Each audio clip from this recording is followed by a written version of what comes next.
بسم اللہ الرحمن الرحیم۔ ایک انتہائی مقدس اور پاک عورت جب ان کے پاس فرشتہ آیا اور کہا کہ تمہیں بیٹے کی خوشخبری دی جاتی ہے تو وہ کہنے لگیں کہ یہ کیسے ممکن ہے، میں تو کنواری ہوں اور مجھے کسی مرد نے نہیں چھوا۔ حضرت مریم علیہ السلام کا ذکر قرآن مجید کی سورۃ آل عمران میں کیا گیا ہے۔ ان کے والد عمران نہایت معزز، عبادت گزار اور پرہیزگار انسان تھے۔ ان کی والدہ حنہ بنت فاقود تھیں۔ حضرت مریم کے والد ان کی پیدائش سے قبل وفات پا گئے تھے۔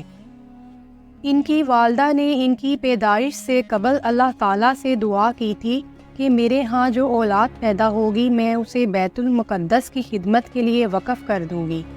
جب حضرت مریم پیدا ہوئیں تو یہ انہیں لے کر بیت المقدس آئیں اور مسجد کے خادموں کے حوالے کر دیا۔ حضرت مریم کے والد چونکہ بہت محترم مانے جاتے تھے، اس لیے سب کی خواہش تھی کہ وہ آپ کی پرورش کی ذمہ داری اٹھائیں، لہٰذا قرآن اندازی کی گئی اور حضرت زکریا علیہ السلام کا نام نکلا۔ حضرت زکریا بھی بیت المقدس کے خدام میں شامل تھے اور آپ کے خالو بھی تھے، اس طرح ان کا زیادہ حق تھا کہ وہ آپ کی پرورش کی ذمہ داری اٹھاتے۔ مفسرین فرماتے ہیں کہ حضرت زکریا نے حضرت مریم کے لیے مسجد میں ایک الگ جگہ بنا دی تھی جہاں ان کے علاوہ کوئی اور نہیں جاتا تھا۔ حضرت مریم وہاں دن رات عبادت میں مشغول رہتی، ان کی شرافت اور عبادت کی مثال دی جاتی تھی۔ حضرت مریم اپنی باری پر مسجد کے ضروری کام جو ان کے ذمے تھے وہ سر انجام دے کر پھر اپنے حجرے میں آ جاتی، حتیٰ کہ یہ کیفیت ہو گئی کہ حضرت زکریا ان کے پاس بے موسمی پھل اکثر دیکھا کرتے، یعنی سردیوں میں گرمیوں کے پھل اور گرمیوں میں سردیوں کے پھل۔ ایک دن حضرت زکریا نے ان کے پاس بے موسمی پھل دیکھ کر سوال کیا کہ یہ کہاں سے آئے، تو حضرت مریم نے کہا کہ یہ اللہ کی طرف سے ہیں۔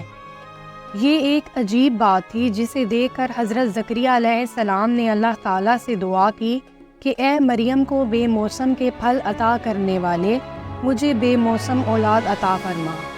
حضرت زکریا علیہ السلام بہت بوڑھے ہو چکے تھے اور ان کی کوئی اولاد نہ تھی۔ اللہ تعالیٰ نے ان کی دعا قبول فرما کر انہیں حضرت یحییٰ علیہ السلام کی خوشخبری سنائی۔ حضرت مریم صرف ضروری کاموں مثلاً پانی وغیرہ بھرنے کے لیے ہی مسجد سے باہر نکلا کرتی تھی۔ چنانچہ ایک روز جب وہ باہر گئی تو اللہ تعالیٰ نے حضرت جبرائیل علیہ السلام کو ان کے پاس بھیجا جو انسانی شکل میں ظاہر ہوئے۔ حضرت مریم انہیں دیکھ کر ڈر گئی اور کہنے لگی کہ میں تم سے اللہ کی پناہ مانگتی ہوں۔ حضرت جبرائیل علیہ السلام نے فرمایا کہ ڈرے نہیں، میں اللہ کی طرف سے بھیجا گیا ہوں اور آپ کو بیٹے کی خوشخبری دینے آیا ہوں۔ یہ سن کر حضرت مریم بولی کہ یہ بھلا کیسے ہو سکتا ہے، مجھے کسی انسان کا ہاتھ تک نہیں لگا اور نہ ہی میں بدکار ہوں۔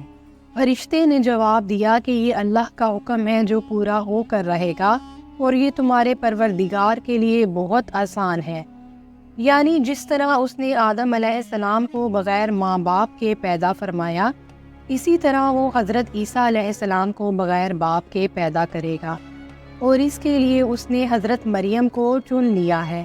پھر فرشتے نے آپ کے گریبان میں پھونک ماری اور آپ اسی وقت امید سے ہو گئیں اور اس کے بعد کسی دور کی جگہ چلے گئیں تاکہ لوگوں کے سوالوں سے بچ سکیں۔ جب آپ کو درد ذیل شروع ہوا تو کھجور کے ایک درخت کے پاس آئیں اور بولیں کہ کاش میں مر گئی ہوتی۔ حضرت مریم اس وقت جسمانی درد کے ساتھ ساتھ ذہنی طور پر بھی پریشانی کا شکار تھیں۔ وہ جانتی تھیں کہ کوئی بھی ان کی پاک دامنی کا یقین نہیں کرے گا اور سب ان پر الزام تراشی کریں گے۔ اسی وقت انہیں ایک آواز آئی کہ غم نہ کر، اور تیرے رب نے تیرے پاؤں کے نیچے چشمہ جاری کر لیا ہے اور کھجور کے تنے کو ہلا، یہ تیرے سامنے پکی ہوئی کھجوریں گرا دے گا۔ پھر اسی آواز دینے والے نے کہا کہ اگر آپ سے کوئی انسان کوئی سوال کرے تو کہہ دیں کہ آپ نے رحمان کے نام کا روزہ رکھا ہے اور آپ کوئی بات نہیں کر سکتی۔ بنی اسرائیل کے دور میں اسے چپ کا روزہ کہا جاتا تھا اور یہ ان کی شریعت میں حلال تھا، مگر اب امت مسلمہ کے لیے یہ چپ کا روزہ رکھنا جائز نہیں۔ جب حضرت عیسیٰ علیہ السلام پیدا ہوئے تو حضرت مریم انہیں لے کر لوگوں کے پاس آئیں جب لوگوں نے آپ سے اس بچے کے بارے میں سوال کیے تو حضرت مریم نے بچے کی طرف اشارہ کر کے کہا کہ اسی سے پوچھ لو۔ لوگوں کے لیے یہ ماننا مشکل تھا کہ کوئی بچہ بغیر باپ کے بھی پیدا ہو سکتا ہے۔ انہیں لگا کہ حضرت مریم بچے کی طرف اشارہ کر کے ان کے ساتھ مذاق کر رہے ہیں، بھلا اتنا چھوٹا بچہ کیسے بات کر سکتا ہے۔ اسی وقت حضرت عیسیٰ علیہ السلام نے معجزانہ طور پر بات کرنا شروع کر دی اور فرمایا کہ میں اللہ کا بندہ ہوں۔ سورۃ مریم کی آیت نمبر 30 میں اس کا ذکر اللہ تعالیٰ نے اس طرح فرمایا ہے، بچے نے کہا کہ میں خدا کا بندہ ہوں، اس نے مجھے کتاب دی ہے اور نبی بنایا ہے۔ اس طرح اللہ کے حکم سے حضرت عیسیٰ علیہ السلام نے خود اپنی ماں کی پاک دامنی کا ثبوت دیا۔